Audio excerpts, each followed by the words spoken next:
And a ceasefire deal between Israel and Hezbollah in Lebanon is reportedly very close to being sealed. The Israeli Security Cabinet is reportedly expected to meet today to discuss a U.S. brokered agreement. Former Secretary of State Mike Pompeo, also a Fox News contributor, joins us now. I want you to listen to the State Department spokesperson, Matt Miller. What I'd say is we have made significant progress with getting towards a resolution. That includes progress from where we were when I spoke to this last week, but we're not done yet. Nothing is final until everything is final. We continue to work to try and get an agreement over the line, and we're hopeful we can get one, but we need both of the parties to get to yes. What do you think of the agreement as you understand it so far? Well, Dana, it sounds like it's a 60-day agreement. That shouldn't surprise anyone that there's about 60 days until President Trump takes office. I think the Israelis were put under enormous pressure to sign this ceasefire. We should all note that it's not a peace deal. It's not a long-term arrangement. It's just a temporary ceasefire for a couple of months.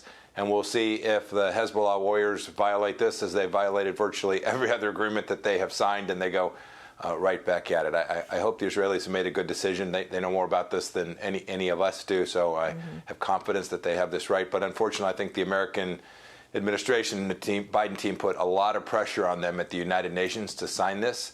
And we all know, had they agreed to a ceasefire when they were originally told to do it by the Biden administration, there'd be a lot more terrorists and a lot more risk, not only for Israel, but the United States today. So we'll have to see what's in this and unpack it when we do. So in the commercial break, Bill Hemmer and I were talking about how when he was there in 2006 during that war, covering it, and Hezbollah never really stopped the fighting. Dana, that's exactly right. I suspect they won't, and we should not for a moment mistake Hezbollah for the core problem. The core problem is their Iranian sponsors in Tehran.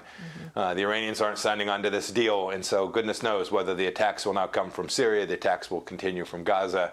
The challenge that is presented to Israel is much deeper than just the missiles and the missile systems up in the north.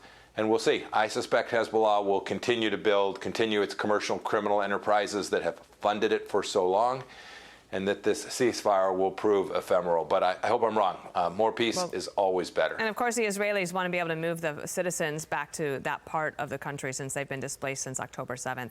Also want to ask you about this. Go to another theater. Let's go to Russia and Ukraine. And Russia launching a record drone attack on Ukraine. Here's the Washington Post headline: Ukraine prepares to sell Trump on why U.S. should maintain support. That might be difficult. If you look at this poll here, this is done before the Biden administration used Ukraine allowed Ukraine to use these new weapons.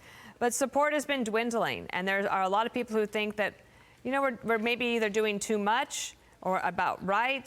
The Ukrainians certainly want more, but there will soon be a new sheriff in town. What can you expect? Oh, that's right. There'll be a new sheriff in town, and I suspect that will fundamentally change the nature of Vladimir Putin's actions.